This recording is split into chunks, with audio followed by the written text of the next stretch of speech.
Hi students, and welcome to today's live IELTS class.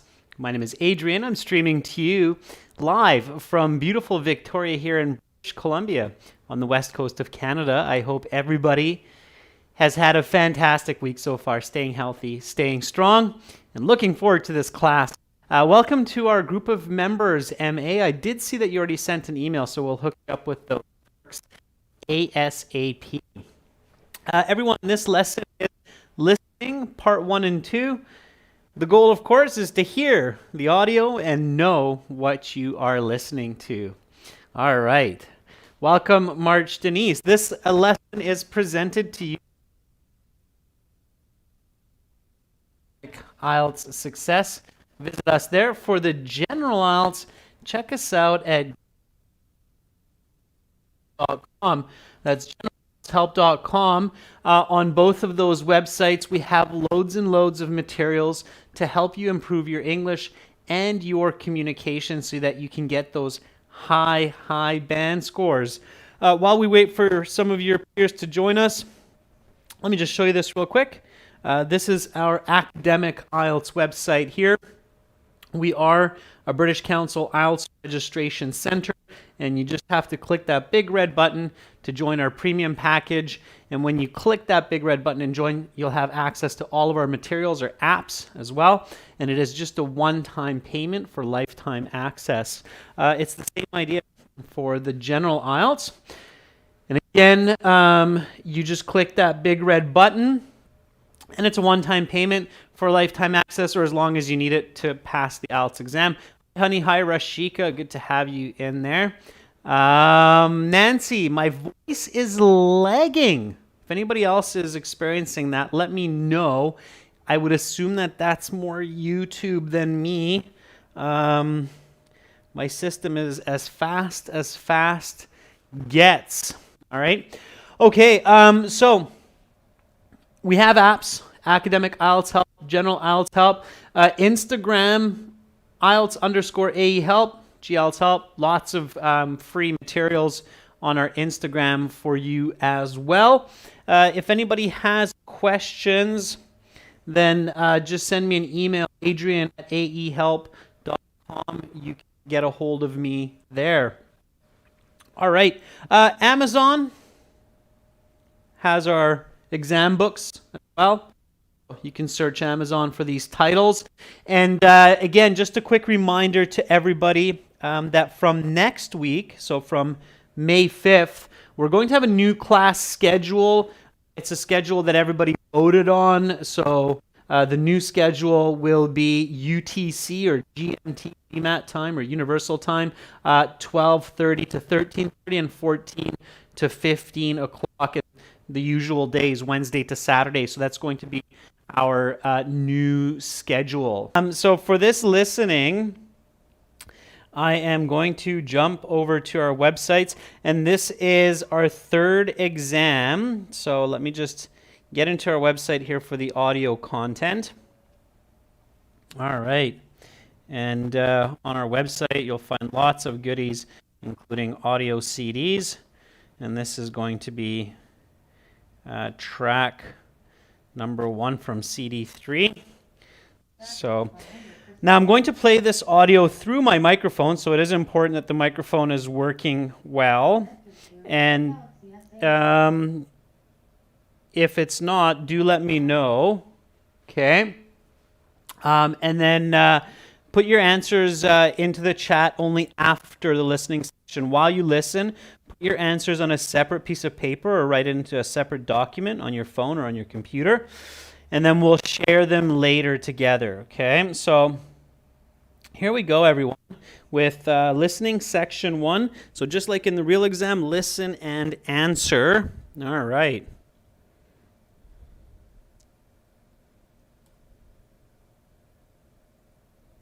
Recording is copyrighted by 2 Think One Solutions Inc. and World ESL Tutors. You will hear several different recordings and you will answer questions on what you hear. There will be time given to read the instructions and questions, and you will be given a chance to check your work. The recordings will be played only once. The test is made up of 4 sections. At the end of the test, you will have 10 minutes to transfer your answers to the answer sheet. Now turn to Section 1. Listening Section 1. You will hear a conversation between two women as one of the women registers her daughter for nursery school. First, you have some time to look at questions 1 to 5.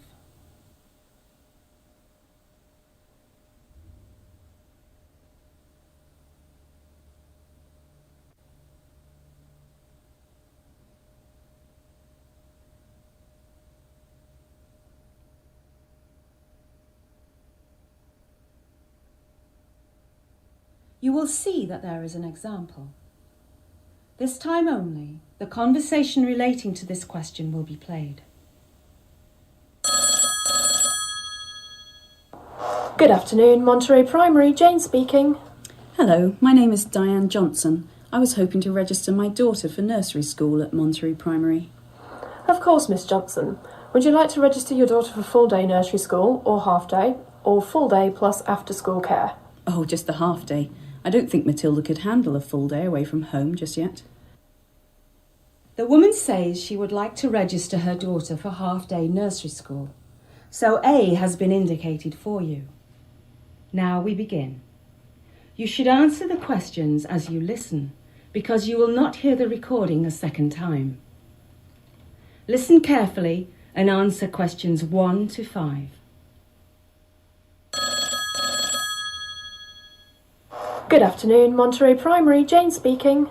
Hello, my name is Diane Johnson. I was hoping to register my daughter for nursery school at Monterey Primary. Of course, Miss Johnson. Would you like to register your daughter for full-day nursery school, or half-day, or full-day plus after-school care? Oh, just the half day. I don't think Matilda could handle a full day away from home just yet. So your daughter's name is Matilda Johnson? Yes, let me spell it for you. The first name is Matilda, Matilda, and the last name is Johnson, but it's not the common spelling. It's spelt Jonson. My husband is Swedish, which explains the different spelling. Right. And what is Matilda's date of birth? She was born December 25th, 2006. So she was born at Christmas. That is incredible. Yes, she was an incredible present to get for Christmas. It certainly was the most memorable Christmas I've had. Yes, I would imagine. Okay, so now I need Matilda's personal education number, which she should have received in the post recently. I don't remember receiving such a letter in the post. It would have come from the Department of Education, and they always post things in yellow envelopes. You don't remember seeing a yellow envelope in the post? In fact, I do, but I didn't open it. My husband did. He didn't mention anything about a personal education number. Now he's away with work and I won't be able to reach him. Well, we can retrieve the number. I'm going to need your national insurance number as well as your husband's. I'm going to need your husband's name as well. My husband's name is Eric, with a K instead of a C on the end. His last name is Johnson, of course. His national insurance number is DF987745W, and mine is KL409115N. You now have some time to look at questions 6 to 10.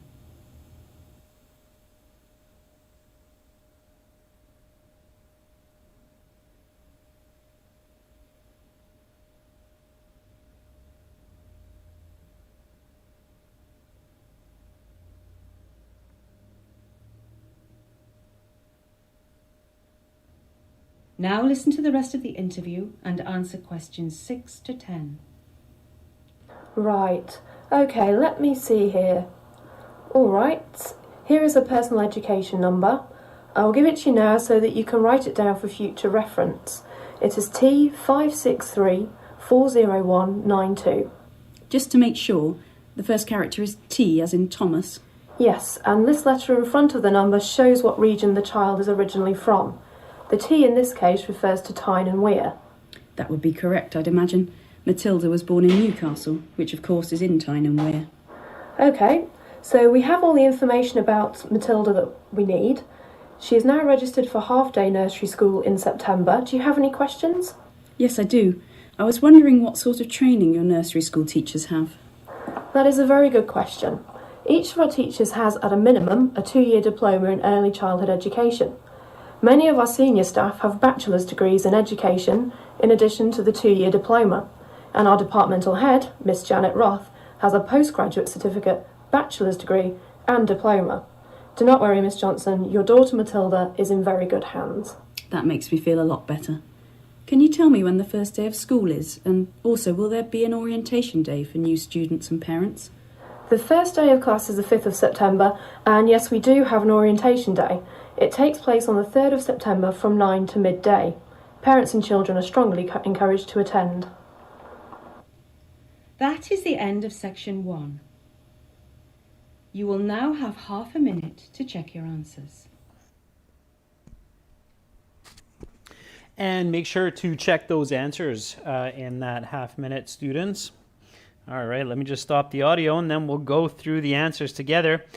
Now, usually I take an extra step at the beginning when the instructions are going on. I didn't do that today.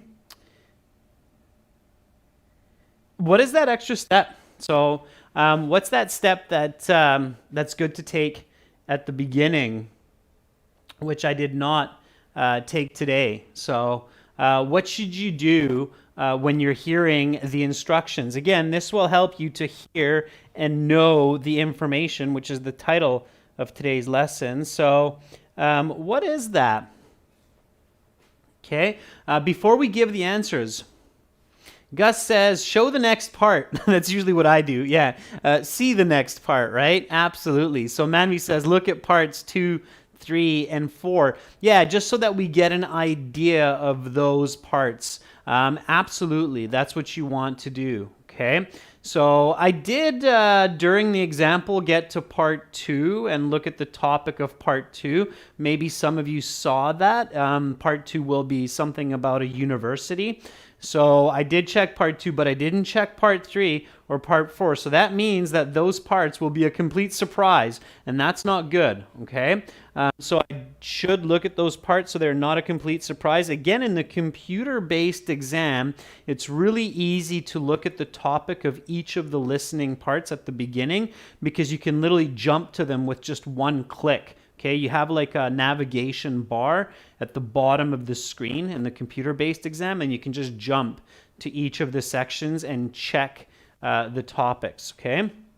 All right, now everybody should know that since last year, 2020, they do not give an example in part 1, and they don't give an example in any part of the test. So unfortunately, you no longer have that kind of extra time or extra thinking available, okay? So there will not be an example like this with the answer given. So it'll go right into the first question.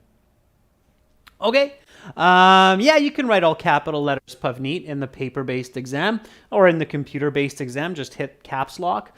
Okay, number 1, what is the woman's husband's nationality? So what is the woman's husband's nationality? A, B, or C? Make sure you don't write the word because then you'll get it wrong.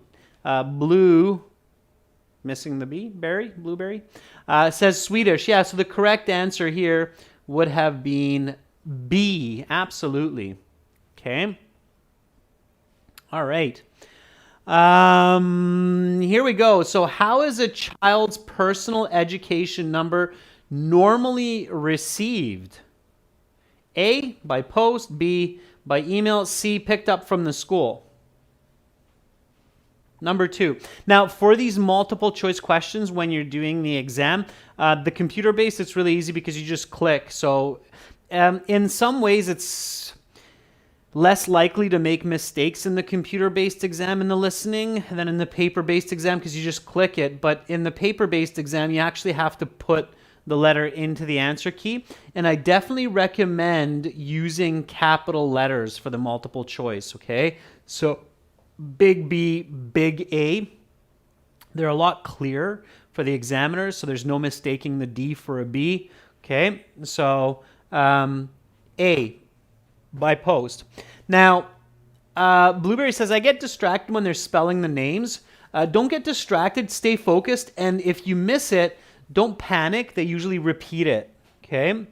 So Next multiple choice question. Now, always listen for the answer. Don't just look at the choices, but listen for the answer. So, why is the husband out of town? Okay. Why is the husband out of town? Is it because of a vacation? He went surfing. Is it because of work? He's got jobs somewhere else. Or is it family reasons because he's got to visit an ill cousin or something? Yeah, that was work. Yeah, so part one's quite clear. Rashika, you're right. Prathamesh, very good. Gus, yeah, so everybody got that B. Yeah, so the woman says he's out of town for work, or he's away with work, something like that, but definitely work it is. Okay. All right. Let's keep putting along. This is a multiple choice answer for these, especially if it's in part 2 or part 3. Take some notes while you listen. And in the computer-based exam, you have a piece of paper and you have a pen. So you can take notes also. Okay. So number 4, which 3 pieces of information are required to retrieve the child's personal education number? Sadesh says it's C, D, and F. Honey agrees. So yeah, very clearly the speaker says, the receptionist at the school, I should say, says I need the mom's and the dad's national insurance number, okay, and the name, okay. So the names, right? Now, of course, logically, she already has the woman's name because they introduce each other, so she introduces herself at the beginning, right? So the correct answer is C, D, and F. Okay, so in space number 4, if you're doing the paper-based exam, in space number 4, C, D, and F, the order does not matter. You just have to put them in. Taking notes, okay, like this, for these kinds of multiple choice questions, keep the notes simple and fast. Practice doing that at home. Practice using symbols. So know the symbols for a woman and a man. It makes it much faster. Or you could just do FM, female, male, national insurance number as well. That's easy enough. And then, of course, use logic. Personal insurance number. Nobody's going to take your personal insurance number unless it's your insurance agent. Personal insurance number is for insurance claims if you become ill or in case of death or something like that. So that's not something a school is going to need for registration. A national insurance number in Canada, we call that a little bit different. Anybody know what we call a national insurance number? So British people call it a national insurance number. Anybody know what Canadians call it? In different English-speaking countries, there's a little bit of a different naming system for this number. British call it the national insurance number. Your national insurance number is basically your identification for taxes, possibly for health care or for certain other government administrative tasks. So that's one of the first numbers that you will receive is when you become a permanent resident or a citizen of the UK. Anybody know, just for interest, because as you know, I'm in Canada, anybody know what we call a national insurance number in Canada? Classic says it's called a SIN. Yeah, that's the abbreviation for it. Classic is SIN, a SIN. It's not a social security number, Rashika, but close. Prathamesh, correct. Yeah, it's a social insurance number. Yeah, that's what we call it. So I figured there might be some people who are familiar with that. So it's called a social insurance number. British call it national insurance number. Canadians call it social insurance number, or we just say SIN for short. That's right, Classic. Very good. Okay, so next question. How is the husband's name spelled? A, Eric, E-R-I-C-K, B, Eric, E-R-I-C, or C, Eric, E-R-I-K. A, B, or C. Again, it's multiple choice, so make sure you're not writing it down. Yeah, John, it is a 9-digit number. It's 3 times 3 numbers, the sin number. All right. The correct answer here, classic, yep. Prathamesh, no. Rohit, yep. So it's Eric with a K instead of a C. So correct answer is C. The speaker, the woman, she says, my husband is Swedish, so his name is with a K instead of a C. So it's Eric. These are all 3 spellings of Eric, but the Swedish version is with a K. Okay, so C was the correct answer. She says a K instead of a C. All right. Number 6. What is Matilda's personal education number? Not a national insurance number, but a personal education number for students. That's a very important number. You get all kinds of discounts in stores if you're a university student with your education number. Is it A, B, or C? T56340192 or C, T56P40192. Now, we know that it can't be B because the woman says, just to make sure, it's T as in Thomas. And the woman says, yeah, it's T as in Thomas. Okay, good job, Rohit. Sharpanch, nicely done. Gautam, yeah, it's A. So again, in part 1, be patient with this. They kind of repeat the number. They clarify the number. So be patient, okay? All right. So that was A, T56340192. There was no other letter in there. Where was the child born? So they have a little discussion about how the number indicates the location of where they're from, Tyne and Weir. And then the mother says, yeah, that's correct because Matilda was born in, yeah, that's right, Newcastle, A. Okay. Very good. A lot of you got that. Good job. All right. Let's keep going. So this was another one of these multiple choice. And they do love this type of question because you really do have to listen for the answer and not just look at the answers. So what 2 qualifications do many of the nursery school's senior staff have? And so you have to pick 2 from 6 here. 1-year diploma, 2-year diploma, 3-year diploma, master's degree, bachelor's degree, or doctorate degree. What were the correct answers? Sadesh says, with sunglasses on, it's either a 2-year diploma or a bachelor's degree, and it looks like Honey, our member, as well as Mahdi and many other students, Umid, agree. Yeah, B and E. Okay, very good. All right, nicely done. Nicely done. Okay, next question here.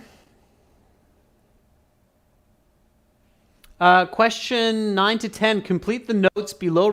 Write no more than 2 words and or a number. What is the first day of class? So orientation day is September 3rd. That usually happens before the first day of class.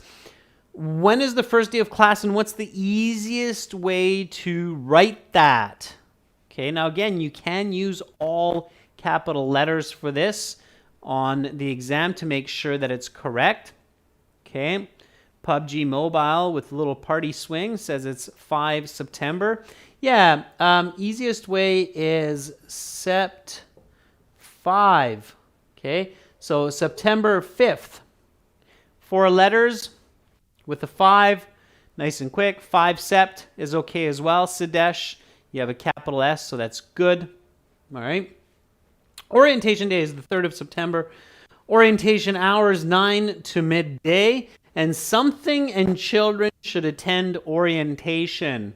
Rohit believes that last answer is parents. Rohit, you are correct. Nancy, you are also correct. Abrar, it's not a person, it's a parent. And it's not just a parent, it's both parents or plural. When you have plural here, okay, make sure you have plural here as well. Parents. Okay. It is a full sentence, so for correct English, you should have a capital P there. It does start the sentence, so parents. Okay. All right. Well done. How did you do? So, and thank you for hanging in there with that little bit of a weird YouTube glitch that was at the beginning. So how did you do? What did you get out of 10? I'm very curious. Now, your goal in part 1 of the listening is to get 9 or 10. Okay, that should be your goal because it is the easiest part of the listening. Okay. Rashika got 9. That's very good. Prathamesh got 9. Niranjan got 10. Gus got 9. Blueberry got 8. Okay. It's not bad. Not bad at all. All right, let's just jump right into part 2. Let's do part 2 together. Glitch free. and we'll get right into it, okay? So same idea, students, for part 2. I'm going to play the audio answer. We'll go through the answers after. Don't put your answers into the chat because it's confusing for other students who are watching this, and if you're giving them wrong information, it's even more confusing. So just separate piece of paper, and then we'll share at the end together. All right, here we go. Let me fire up the audio from our website, ahelp.com, and then we'll go through this together at the end after, so hang in there. If you have a headset, use the headset. If volume's low, turn up the volume on your end. I'm at max volume on my end, so here we go. Now turn to section 2. Take some time to look 11 to 16. Listening section 2. You will hear a recording of a university campus tour. First, you have some time to look at questions 11 to 16.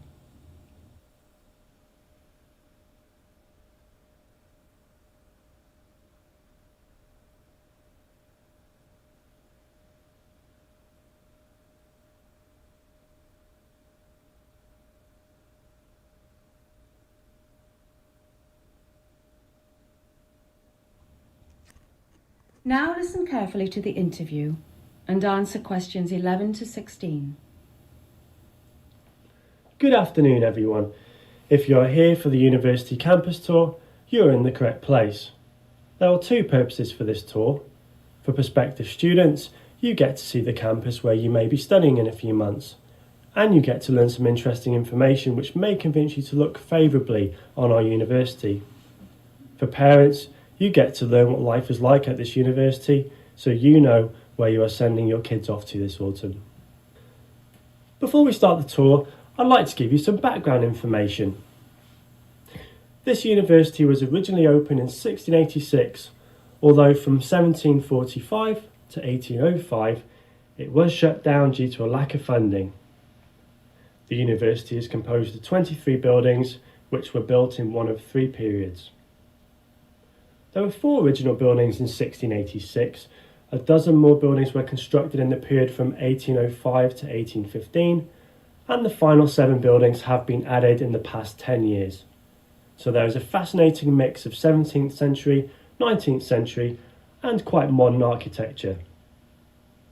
The first building we are going to look at is called the Prescott Building, named after the university's first chancellor, William Chester Prescott. As you can probably tell, this is one of the university's original buildings completed in 1686. The building is actually quite unique in shape. It is approximately 40 metres long while only 8 metres wide.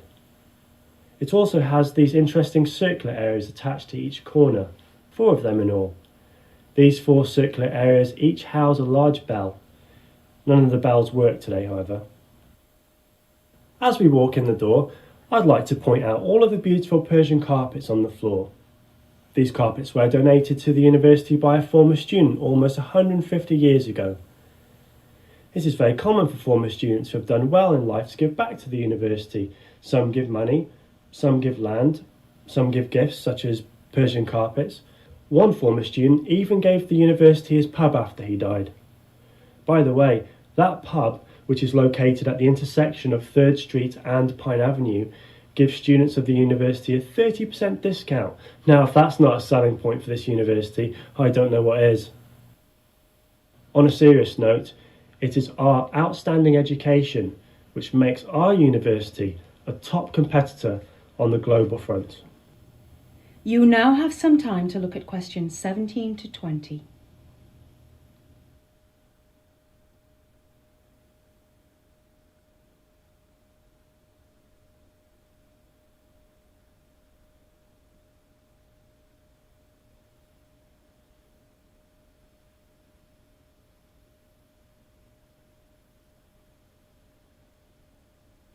Now listen to the rest of the interview and answer questions 17 to 20. Before we go any further, are there any questions? No? Right then. Next we are going to visit the University Library. As you see in front of the library, there is a beautiful fountain which shoots water high up in the air. Once again, the funding for the fountain came from a former student, in this case a well-known artist.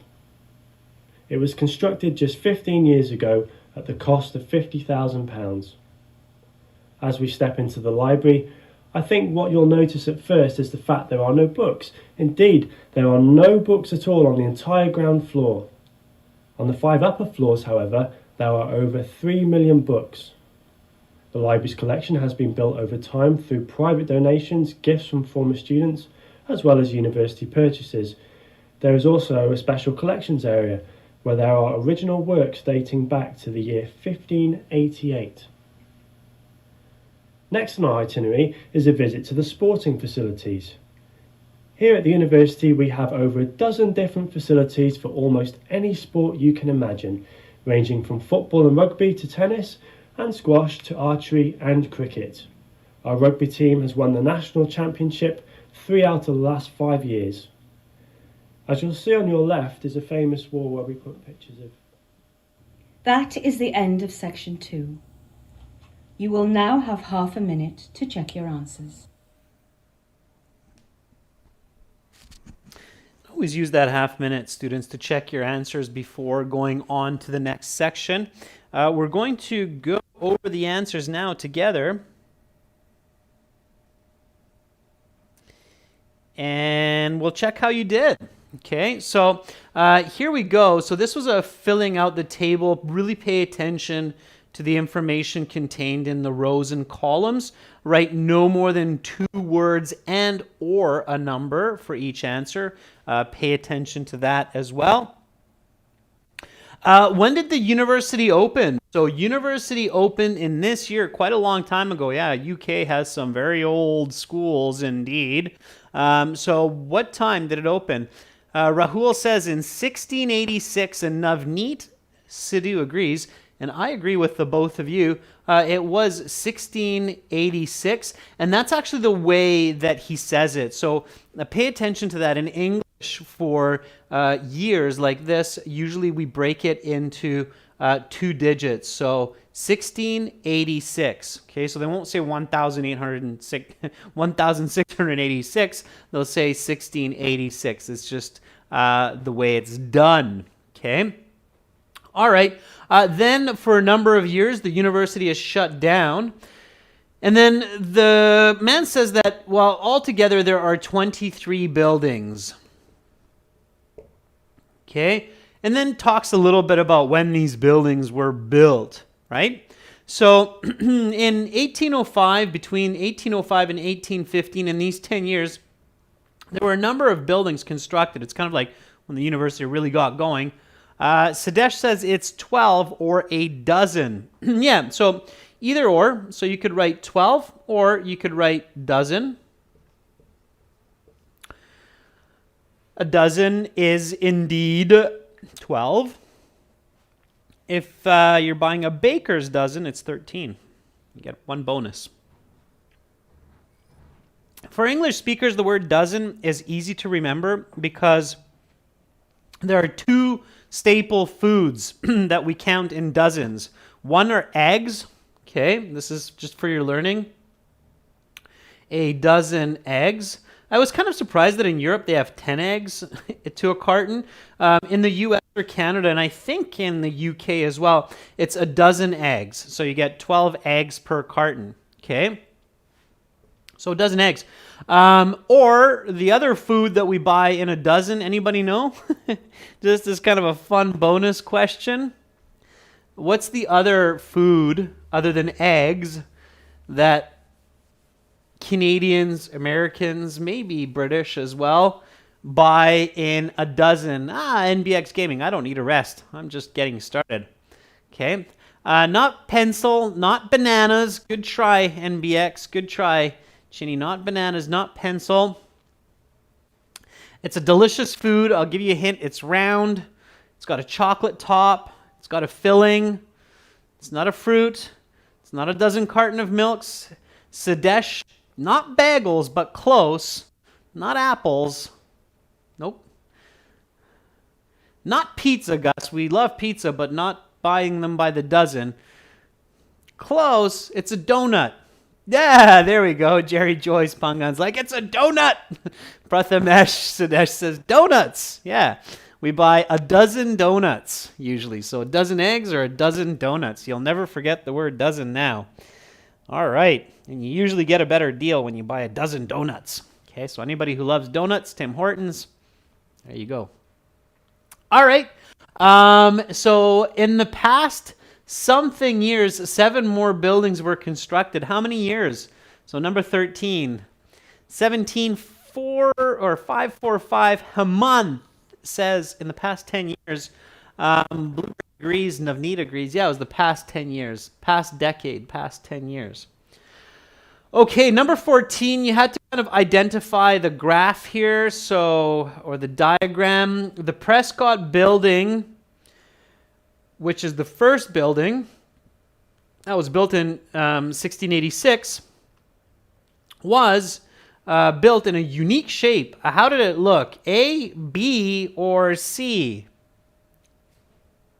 Chinny and Gusha, everybody's saying B. PUBG Mobile says it's B. I agree, it's B. So it's long. It's like 40 meters long while only 8 meters wide, something like that, I believe. And bonus question, what's in the corners here? What are those? Okay. What's in the corners? Let's see how many people are really listening.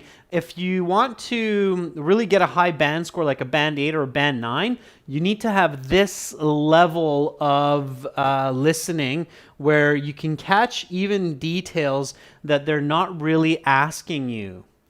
Honey says they're bells. Yeah, they're NBX Gaming. They're not toilets. Back in 1686, I'm pretty sure they had to go outside for toilets. So no, these would have been bell towers. They were bell towers that would have bells in them, right? Bell towers. So bell towers, right? They loved their bells, especially back in the day. Ding dong, getting people into school or class or letting them know that there's some enemy coming on horses, all right? So bells. Yeah, you maybe... Blueberry says, so many bells? Yeah, you want it to be really loud back then. If there were some soldiers coming to burn down the building, then you needed to know. All right, question 15. Write no more than 2 words and or a number for each answer. How many years ago were the Persian carpets donated? So students who graduated from the university and were successful, they donated to the university 150. Yeah, just the number. You don't need the word years because it's in the question. So if the question were, when were the Persian carpets donated, then you write 150 years. But because the question says how many years ago were the Persian carpets donated, you can just write 150. Okay? All right, so really pay attention to the contents of the question. Okay, question number 16. What discount do students receive at the local pub? So they get a bit of 3%. I think that would be kind of a joke. So that doesn't make sense. 40, pub might go bankrupt. Hemant says, yeah, let's give them a 30% discount. That sounds fair. And it sounds like a discount that students would enjoy. It is. It's A. It's 30. You can use logic. The answer was clear as well. Okay. If you're the pub owner, what kind of a discount would you give students? so that you can cover your operating costs. 30% sounds like a good deal. Okay, and then 17 to 20, this is a very typical type of question. I had this in my exam that I did back in February, where you have to complete a paragraph like this. Right, no more than 2 words and or a number. Now, most of the computer-based exams are just 1 word, okay? All right. So in front of the library, there's a beautiful something. What's there? Navneet says it's a fountain. It is a fountain. Make sure you have correct spelling. F-O-U-N-E-A-I-N, fountain. Inside the library, the ground floor has how many books? Number 18. How many books on the ground floor? It makes sense. Chini says no books. Has no books or 0 books. Probably because of water damage or something like that. They're really careful not to put books there.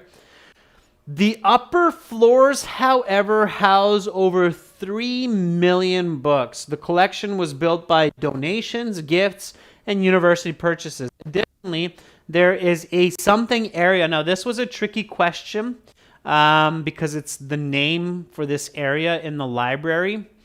Chini, close. Hemant, you got it. Very good. With the S. There's a very important S here. So it's special collections.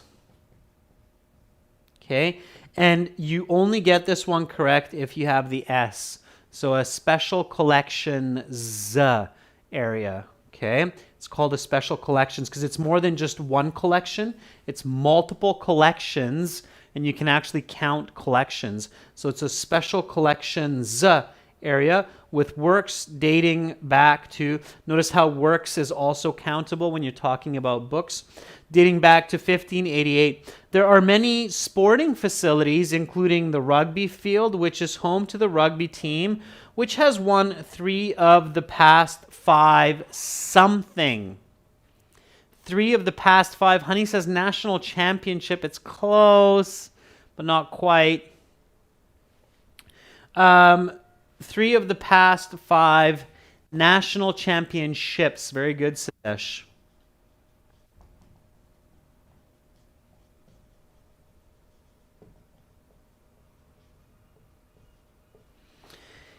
And it's countable because it's 3 of 5, right? So national championships. That's the correct answer. Okay? You have to have that, Elon Musk. Okay? All right. Count it up. What did you get from 20, students? So the total here for part 1, part 2 is out of 20. Now, in a perfect world, you're getting 16, 17 or more. So what did you get from 20? Like I say, your goal should be, let's say, 17 or more. Okay? Because part 3, part 4 will be more challenging, so you don't want to lose too many. Prathamesh says 18, that's pretty good. Navneet says 17, that's great. Too much fun? 10 out of 20 sounds like you're having too much fun, not enough hitting the books. But no, I'm just kidding. You're in this class, you're doing great. Study more, okay? Sunita, not too far from the desired score. MBX Gaming also, so another 3-4, okay? You want to get another 3-4 correct. Gia Roy, 16, just on the border, okay? All right. Again, students, you can get 6 full practice exams on our website. You can get computer-based practice exams. And of course, you get like over 100 videos in HD with strategies. So check us out at aehelp.com. That's what I used today to play this audio. And for general IELTS students, it's gieltshelp.com. Tomorrow I'm going to be back at the same time with this listening exam, and we'll look at part 3 and part 4. So we'll look at the more challenging parts and do those together. Okay, NBX, come back tomorrow, do part 3, part 4, then we'll look at your band score. Okay, all right. So that's it for this class for today, everyone. Again, I will be back tomorrow with some more listening to finish this exam. And if you enjoyed this lesson, definitely check us out at aehelp.com, glshelp.com. You'll find lots of goodies. We are world leaders when it comes to IELTS exam preparation. Have a lovely day, everyone. You're very welcome. Prathamesh, thanks for participating. Navneet, good job today. Eugene, thanks for those emojis. Let me just show them. There we go. And I wish all of you a fantastic rest of your day. If it's getting late, sweet dreams. Much love to all of you. Bye for now. I'm Adrian, signing out from beautiful Victoria, Canada.